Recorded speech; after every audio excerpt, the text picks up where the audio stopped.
5 انگلیوں کی مقدار میں کم سے کم اس زمانے کی روایت میں ہر کاتب نے یہ اپنی تحریر کی کاوشیں کام میں لائی ہیں اور کام کرتے رہے ہیں بمقدار 5 انگوش. اب بمقدار 5 انگوش کہتے ہیں کہ اس ایک ہاتھ میں 112 ہڈیاں ہوتی ہیں. ایک ہاتھ میں 112 ہڈیاں ہوتی ہیں. ہم نے گنی نہیں ہیں لیکن یہ سائنٹیفک اطلاع ہے کہ ایک ہاتھ میں 112 انگلیاں ہوتی ہیں. اور یہ کہتے ہیں کہ ان سارے بمقدار 5 انگشت جو ہے بمقدار 5 انگشت 112 کی تعداد میں میزان ہیں اس کے. اب اس کے شناسہ رہے ہوں گے نا. سنسکرت کے شناسہ جب تک نہ فارسی میں تھے فارسی میں کیسے ٹرانسفر ہوتے اور فارسی کے شناسہ فارسی خط کے شناسہ یہاں پہ اصل میں بات کو پہنچانا چاہتا تھا کہ جہاں سے مرکزی نقطے کا آغاز ہو. لیکن ہماری اطلاع کے مطابق عربی زبان میں فارسی کو بہت عربی سے شروع ہوا. اس کا مطلب یہ ہوتا ہے کہ ہم کو اس کی تاریخ میں جانا ہے, شروع کہاں سے کرنا ہے. آپ کو اگر مصر کی تاریخ معلوم ہو کہ مصر میں کس زمانے سے مصر ایک علمی جگہ تھی اور اس کے بعد ثانوی اس کے بعد اگر کوئی چیز ہے تو وہ بغداد تھا, تو ہم مصر کو بھی چھوڑ دیتے ہیں, سارے قصے کو چھوڑ دیتے ہیں, فوراً ہم جمپ کرتے ہیں بغداد آ جاتے ہیں. بغداد جو ہے مرکز تھا. مرکز کن چیزوں کا تھا؟ سنگم تھا. وہ دجلہ و فرات کا ایک سنگم تھا.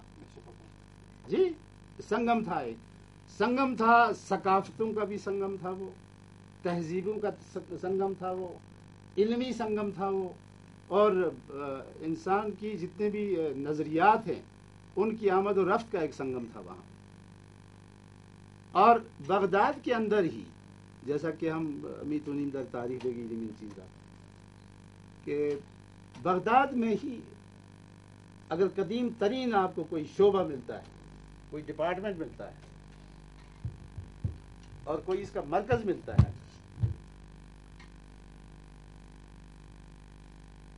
خط نویسی کا وہ بغداد میں ملتا ہے. اور اس میں اس کے بڑے بڑے بہت مشہور نامور کاتبین ہیں, ان کی اختراعات ہیں یہ. اب اختراعات نقاشی میں ایرانی عربوں سے بہت آگے تھے, تہذیبی لحاظ سے بھی وہ بہت آگے تھے.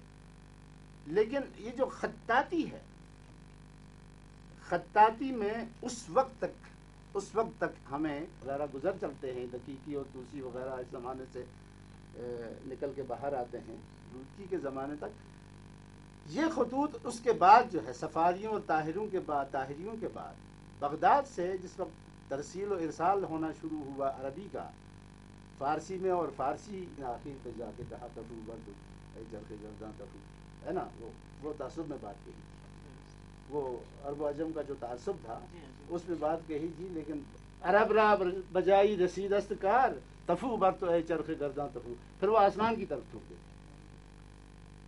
لیکن زمینی بات یہ ہے گراؤنڈ. اور لغت میں فارسی کی لغت میں جو اضافہ ہوا, جس طرح سے ہمارے موجودہ اردو میں اس وقت کی اردو میں صاف کر دیا ہے نا, جس طرح سے ایرانیوں نے عربی کو صاف کرنا شروع کیا تعصب سے, لیکن نہیں ہو سکا, پھر مڑ کے اسی جگہ پہ پہنچے. یہ خط کے حوالے سے میں بات بتا رہا ہوں آپ کو, یہ کسی دوسرے اس کے بھٹک نہیں رہا ہوں میں, آپ ذرا سے دھیان رکھیے خط کے حوالے. اسی طرح سے فارسی جو ہے عربی فارسی میں 80%. سوچیے ایک زبان پہلوی ایسے ہی جیسے دکنی اردو تھی, درائے نینا بنائے بتیاں نہ لیہو کاہے لگائے چھتیاں, اس میں ایک لفظ سنسکرت کا, ایک لفظ 2 لفظ ہندی کے, ایک لفظ فارسی کا, اور ایک آدھ لفظ کھڑی بولی کا. اور یہ چاروں کے چاروں 4 طرح سے لکھے جاتے تھے. سمجھ رہے ہیں میں کیسے بتا رہا ہوں کہ یہ خط شناسی جو. اور فارسی کا فارسی میں لکھا جاتا تھا, گویا جاننے والے تھے. عربی کا عربی میں لکھا جاتا تھا, سنسکرت کا سنسکرت میں لکھا جاتا تھا. پھر یہ پڑھنے والے پہ دار مدار تھا یا پڑھانے والے پہ کہ وہ کس طرح سے اس کو پڑھاتا ہے. دین اسلام کو چھوڑ کر ذریعہ تو تبلیغ دین ہی بنا ہے نا. سینے سے لگایا، اگر ایرانیوں نے اسلام کو اس طرح سے لگایا جس طرح سے اپنے عزیز بچے کو لگاتے ہیں، اور اسی طرح سے پھر پرورش کی اس میں کوئی شک شبے کی بات نہیں، اور جتنا ہے وہ اسی سرزمین سے آئے۔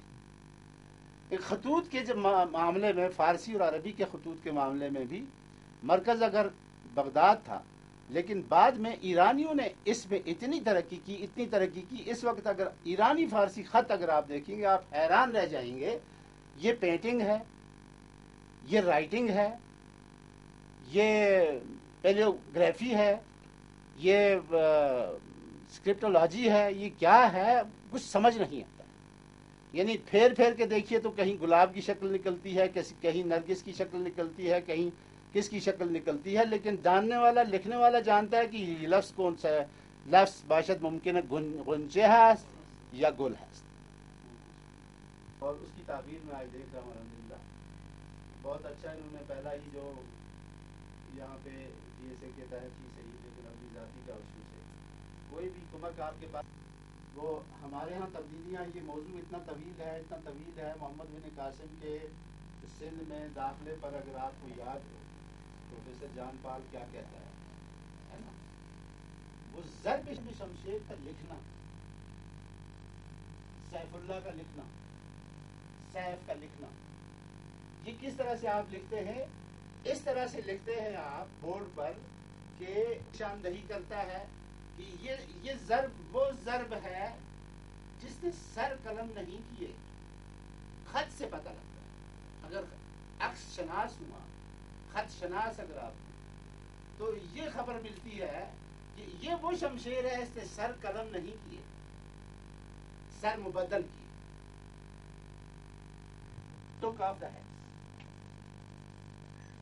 اب اس کو بیان کے بجائے آپ کسی شکل میں کسی خط کے ذریعے سے اظہار کریں تو آپ دیکھیے کہ آپ کون سا طوفان ہے۔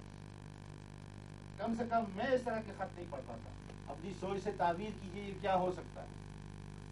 Therefore یہ ایک سپریٹ سبجیکٹ ہے، اس پر اس ورکشاپ میں 3 ہفتے کے باضابطہ کلاس لینی کی، ہم کو کریکٹ کرے اگر اس طرح کا معیاری کاتب ہمارے پاس ہے، اس لیے کہ جتنے بھی خطوط ہیں ہمارے پاس اس وقت جو ہے قرآن پاک کی شکل میں یا دوسری زبانوں کی شکل میں، کچھ فارسی شعراء نے بہت ساری بے نقط چیزیں لکھی، ایک نکات کا استعمال مثلا ورڈ پے اگر ہے، پی اگر ہے، اس کے نیچے 3 نقطے ہیں تو آپ اٹھا کے کسی کونے میں وہ ڈال دیتے ہیں۔ What does it mean؟ اسی کتاب میں once you shift it away from that place, and how can you read it correctly? So this is a very minute and very peculiar type of thing. اس پر ایک باضابطے کی سب کی عمر دراز کرے کہ جو ہمارے سبجیکٹس سے وابستہ نہیں ہیں وہ بھی تشریف لائے ہیں۔ میں ان کا دل و جان سے ان کی قدر کرتا ہوں، ان کی عزت کرتا ہوں، ان سے پیار کرتا ہوں کہ کم سے کم انہوں نے یہ دلچسپی دکھائی۔ میں آپ کو کچھ واقعات سنانے اگر بیٹھوں تو پورا دن کم پڑے گا۔ ایک ورڈ میرے ساتھ ایک بہت مشہور پروفیسر، میرے دوست بھی ہیں، بھائی بھی ہیں، اور بڑا ان کے ساتھ ارتباط ہمارا، وہ میرے ساتھ مدد کرتے تھے کشمیری لکھنے میں۔ کشمیری مجھے لکھنی نہیں آتی، پڑھنے میں بھی میں بہت غریب ہوں، بہت کم پڑھ پاتا ہوں۔ تو ساتھ میں بیٹھے تو ایک ورڈ آ گیا، میں آپ کو مختصر سی بات بتاؤں گا۔ ایک ورڈ آ گیا، ورڈ گنجینا تھا، ورڈ گنجینا ہے۔ گنجینا ہم دیہاتوں گاؤں میں، یہاں بھی ڈاؤن ٹاؤن کے علاقوں میں گنجین سے ونانے سٹورس سے ونان گنجین چھنا ونان موجود، یا قٲشُر ناو چھُ اتھ کُٹھ یا کُچھ، یُتھُے یوٗت بازے گامن منٛز چھِ ونان کُچھ، بازے ونان چھِ you can keep your dietary also. So this is a type of store. My worthy respectable friend did not agree. He did not agree. No way. It can't be a word from Persian. And I said, no, then even then if you know and you are stressed upon and you are smashed again and again, even then you have to keep patience. Why this one is the case? Unless you achieve that, your becoming rash will not serve the purpose. It took us many days, difficult for us. آج کی ہم کو بات نہ کریں.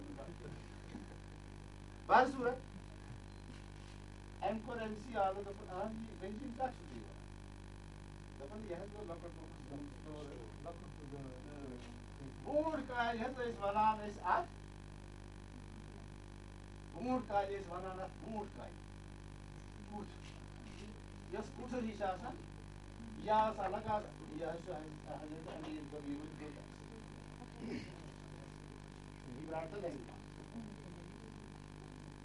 and then I'll tell you hundreds of words in the thought was largely absorbed in Hindu easy.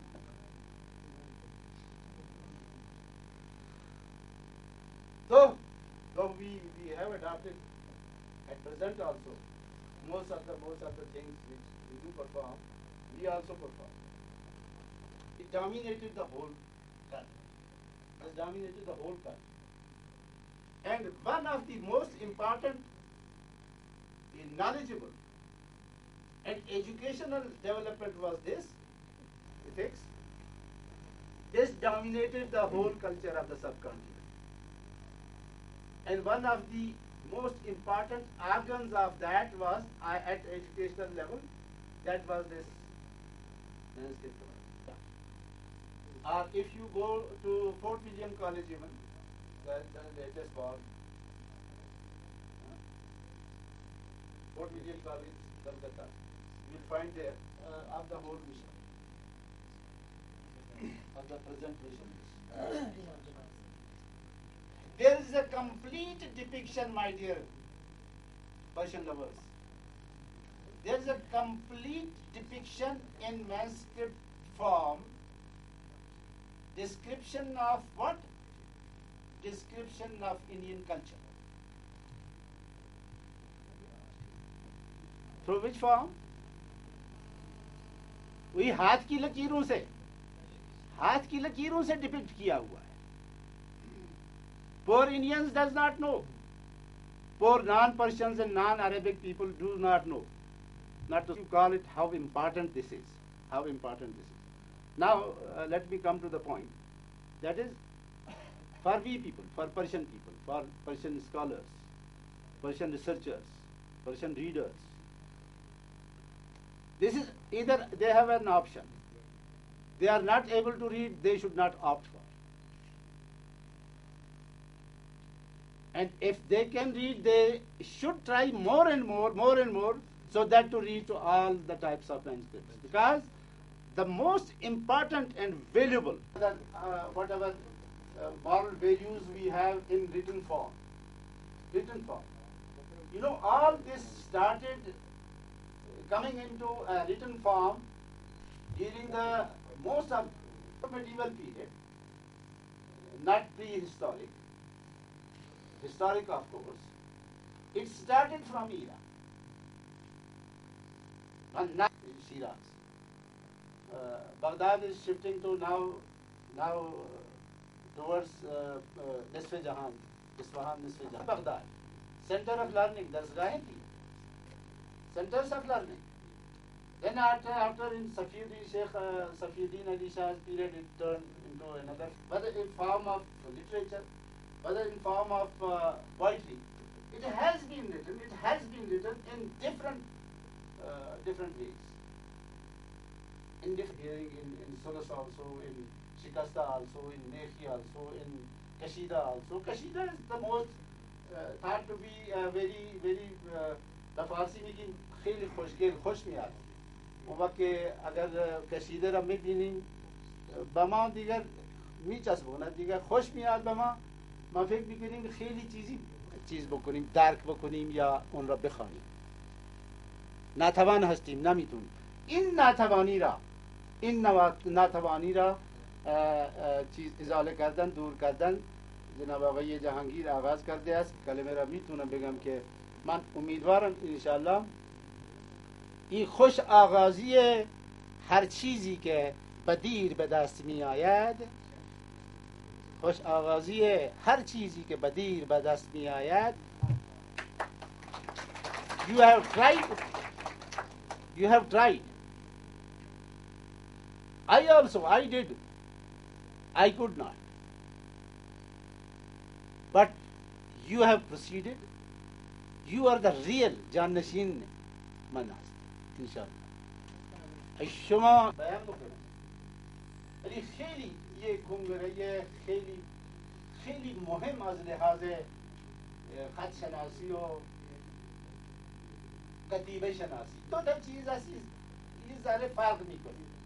دو تا چیز یه ذره فرق میکنه جناب آقای عالم. یه نسخه چیزی دیگر هست.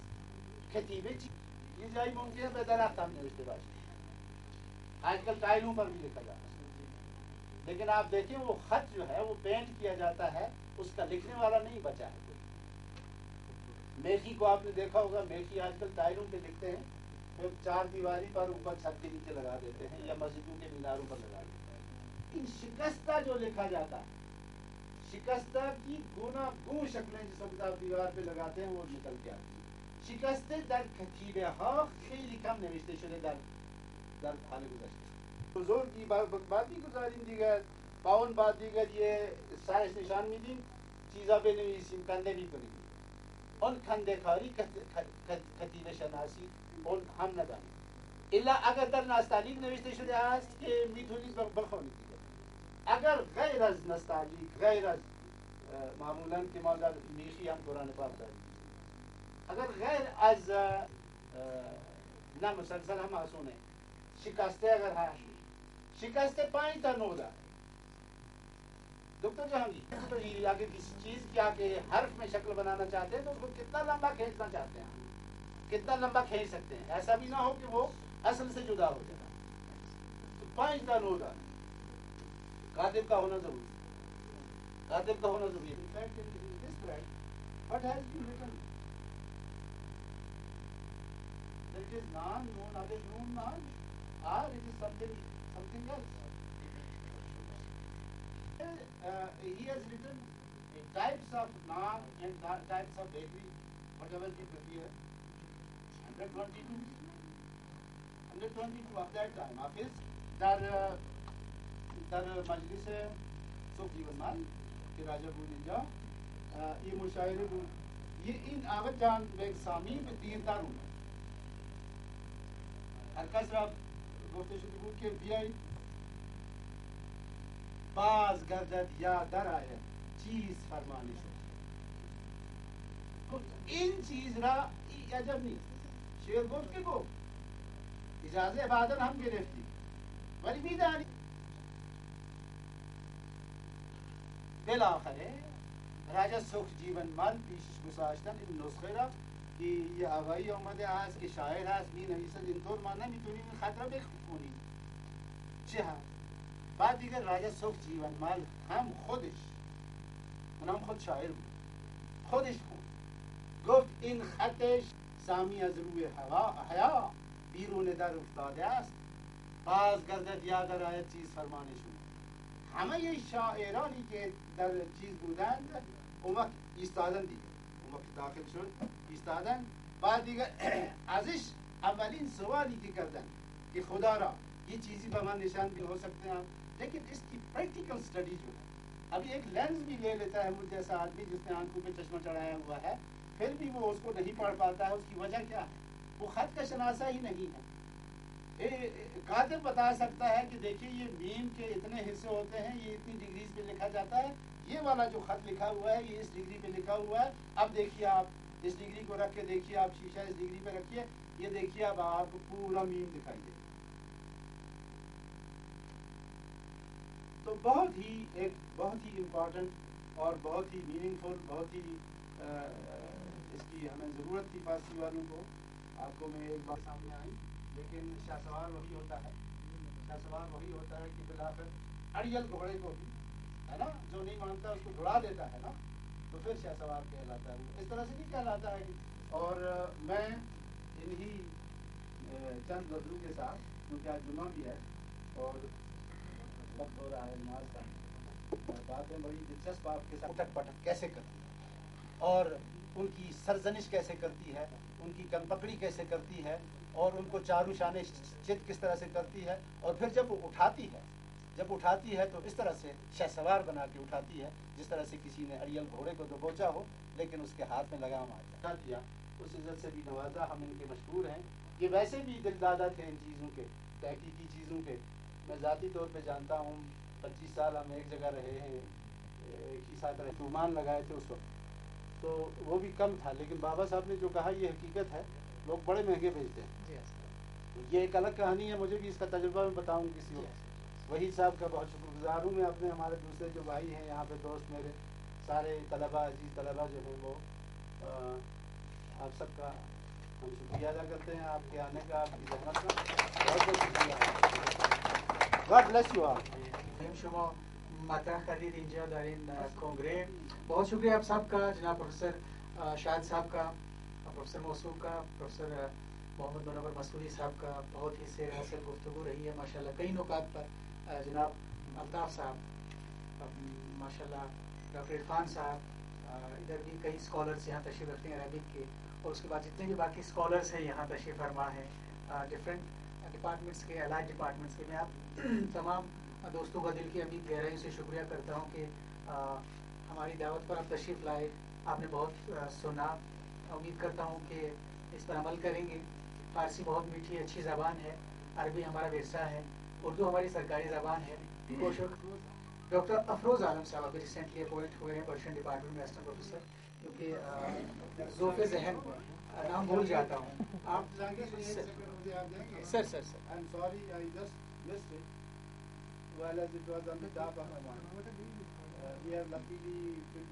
تمام مهمانان گرامی و اساتید محترم و دانشجویان عزیز، سپاسگزاری میکنم. به اختصاص دکتر منظور احمد، استاد بخش آموزش تحقیقات اسلامی دانشگاه کشمیر، که با حضور جناب عالی ما خیلی مستفید شدیم. و همینطور پروفسور شاد حسین، رئیس مرکز زبان و ادبیات عربی، به حیث مربی ما اینجا تشریف آوردن. خیلی ممنون شدیم. هم تشکر پروفسور آقای افضل جاری کردند و همچنین دکتر عبدالماجد بابا که بدون همکاری و یاری ایشون ممکن نبود که این برنامه را آغاز میکنیم. خیلی ممنون از کمک ایشون.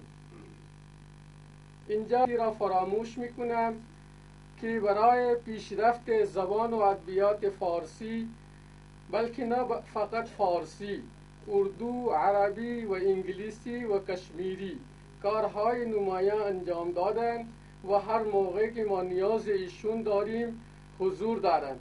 اینجا مراد ما در آخر آن تمام دانشجویان و محققان که در راه خیلی صعوبت بود، باز هم نزدیک تشویق ایشان کمتر ثابت شد.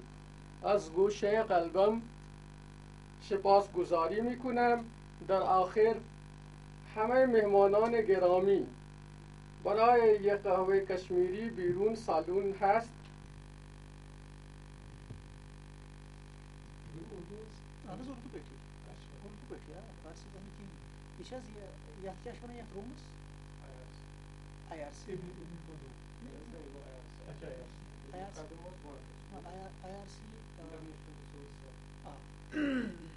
جی پروفیسر صاحب جاننا چاہیں گے یہ جو آج سیمینار تھا یہاں یہ کس سلسلے میں تھا؟ بسم اللہ الرحمن الرحیم. جی آج کی یہ ورکشاپ کا انعقاد 21 روزہ ورکشاپ جس کا موضوع مینسکرپٹولوجی اینڈ پیلیگرافی ہے. یہ workshop national mission for manuscripts. جی سر. جی آج کی یہ مجلس یہاں IRC کے اس کمرے میں علامہ اقبال لائبریری کے یہاں منعقد ہوئی، جس کا عنوان مینسکرپٹولوجی اینڈ پیلیگرافی ہے. یہ ورکشاپ 21 روزہ رہے گی انشاءاللہ. آج اس کا انعقاد تھا یہاں. اس ورکشاپ کا مقصد یہ ہے کہ ہم اپنی میراث کو، اپنی وراثت کو کیسے ریوائیو کریں. میراث سے میرا مقصد ہمارے وہ مینسکرپٹس، وہ مخطوطات جو ڈفرینٹ لائبریریز میں، آرکائیوز میں، لوگوں کے گھروں میں، خانقاہوں میں، مدارس میں موجود ہیں. کچھ لوگ ان مینسکرپٹس کو وراثت کے طور پر باعث تبرک استعمال کرتے ہیں، مگر آج کل کے اس ماڈرن سوسائٹی میں، ماڈرن دور میں، جہاں پر ای لائبریریز کا کنسیپٹ ہے، جس کے پاس جو بھی علم ہے وہ سامنے آئے، لوگوں کے سامنے آئے، ایسے دور میں تقاضا یہ ہے کہ ہمارے پاس جو علم ہے، چونکہ کشمیر کئی ہزار سالوں سے علم و ادب کا ایک گہوارہ رہا ہے، موجودہ دنیا اس بات کو تسلیم کرتی ہے کہ کشمیر ہر لحاظ سے فرٹائل ہے. تو یہاں کا جو قدیم ادب ہے، جو مینسکرپٹس کی شکل میں ان لائبریریز میں موجود ہے، اس کو کیسے ریوائیو کیا جائے، کیسے سامنے لایا جائے، لوگوں تک پہنچایا جائے. مینسکرپٹس کو کیسے پہلے تحفظ کیا جائے، ایڈٹ کیا جائے، لوگوں تک پہنچایا جائے. یہ ایک پہلو ہے. دوسرا پہلو اس کا یہ ہے کہ اگر ہم ان مینسکرپٹس کو پڑھیں، ان کو سمجھیں، ان کو ایڈٹ کریں، ان کا نالج ہونا ضروری ہے. نالج سے میری مراد یہ ہے کہ مینسکرپٹس کو پڑھیں کیسے، چونکہ ان مینسکرپٹس کو غالباً 30 یا 40 اسکرپٹس میں لکھا گیا ہے، جیسے خط نسخ ہے، نستعلیق ہے، خط شکستہ ہے، خط سلس ہے، اور خط مصر ہے، اور نہ جانے اور کون کون سے ایسے خط ہیں جن کے بارے میں مجھے خود اطلاع نہیں ہے. یہ چونکہ ایسا وقت تھا جب کشمیر اور بر صغیر ہند، پاک، تاجکستان، افغانستان اور نہ جانے کون کون سے ملک تک ان کے ساتھ بہترین تعلقات تھے، آنا جانا تھا مشائخین کا، علماء کا، ادبا کا، مورخین کا، اور یہاں ایک گہوارہ تھا جس بنیاد پر کشمیر کو دارالامان کہا گیا تھا حضرت میر سید علی حمدانی رحمۃ اللہ علیہ کی تشریف آوری پر. اب ضرورت اس بات کی ہے کہ جہاں ہم باقی علوم کی ریوائول کی بات کر رہے ہیں، وہاں یہ جو علم ہے، خط کا علم، اور اس خط کے توسط سے جو میراث ہماری موجود ہے، بوسیدہ ہو رہی ہے لائبریریز میں، اس کو ریوائیو کرنے کی ضرورت ہے. اس ضمن میں ہم نے نیشنل مشن فار مینسکرپٹ سے رابطہ کیا، جو ministry of culture government of India کے توسط سے کام کر رہی ہے. تو انہوں نے ہمیں بیسک لیول ورکشاپ کو اسپانسرڈ کیا، جو غالباً 6، 7، 8 مہینے سے اس پر کام چل رہا ہے. الحمدللہ آج ہم نے اس کا باضابطہ اناگرل کیا یہاں. اب 21 دن تک ہمارے جو 40 اسکالرس ہیں ڈفرینٹ ڈپارٹمنٹس کے، جیسے عربک ہے، پرشین ہے، اردو ہے، اسلامک اسٹڈیز ہے، centre for Central Asian studies ہے، Iqbal institute of philosophy and culture, اس کے بعد کشمیر اسٹڈیز ہے، مرکز نور ہے. اس کے علاوہ اور جتنے ڈپارٹمنٹس ہیں، جیسے ڈسٹینس ایجوکیشن کے اندر کچھ الائڈ ڈپارٹمنٹ ہے، اردو، اسلامک اسٹڈیز وغیرہ یا جیوگرافی، وہاں کے لوگ آ کر بھی، خاص کر اساتید اور پی ایچ ڈی اسکالرس، وہ اس ورکشاپ میں شمولیت کر سکتے ہیں، خط کے بارے میں معلومات لے سکتے ہیں. اور اس ورکشاپ میں غالباً 25 سے 30 ریسورس پرسن، جن کو آئیڈینٹیفائی کیا ہے منسٹری نے کہ کون کون ملک کے کس حصے میں ہے، کن کن کی اسپیشلائزیشن کیا ہے، وہ انشاءاللہ آئیں گے. 2، 4 یا 6 ان کے لیکچرز ہوں گے الگ الگ. کون کتنے ان کی لیکچرز کا ٹاپک ہمارے پاس آ چکا ہے، وہ پوری ڈیٹیل ہمارے پاس ہے، مقرر ہو چکا ہے ان کا، کون کس دن تشریف لائیں گے. انشاءاللہ کل سے 10:30 بجے ان کا یہ پہلا لیکچر شروع ہوگا عربک ڈپارٹمنٹ کے کمرہ نمبر 4 میں. تو میں اس ضمن میں شکر گزار ہوں پروفیسر طلعت احمد صاحب، honourable vice chancellor Kashmir university کا، جنہوں نے میری بہت معاونت کی اس ورکشاپ کو یہاں آرگنائز کروانے میں، چونکہ کئی بار یہ ملتوی ہو چکی ہے. اور اپنے ڈپارٹمنٹ کے ہیڈ پروفیسر سیدہ رقیہ صاحبہ کا بھی، رجسٹرار صاحب کا، ڈین اکیڈمک افیئر صاحب کا، انہوں نے میری بہت معاونت کی ہے. اور خاص طور سے پروفیسر محمد منور مسعودی صاحب کا، انہوں نے بھی ہماری اس ضمن میں بہت مدد کی ہے تاکہ یہ کام یہاں ہو سکے. اور خاص طور سے الائڈ ڈپارٹمنٹ کے جتنے ٹیچرز ہیں، جتنے آل ہیڈس ہیں، جنہوں نے میری بہت مدد کی تاکہ یہ ورکشاپ یہاں ہو سکے. خاص طور سے یہاں لوکل ایڈمنسٹریشن کا بھی شکریہ ادا کرتا ہوں اور اپنے ڈپارٹمنٹ کا بھی باقی نان ٹیچنگ حضرات کا شکریہ ادا کرتا ہوں کہ جنہوں نے مجھے بہت تعاون دیا تاکہ یہ کام آج پائے تک مل تک ہو سکے. خاص طور سے ڈی ایس اے کے جتنے باقی کارکنان ہیں, ریسرچر سے پروجیکٹ فیلوز اور باقی لوگ ہیں, ان کا بھی میں دل کی ابھی گہرائیوں سے شکریہ ادا کرتا ہوں. بہت شکریہ. السلام.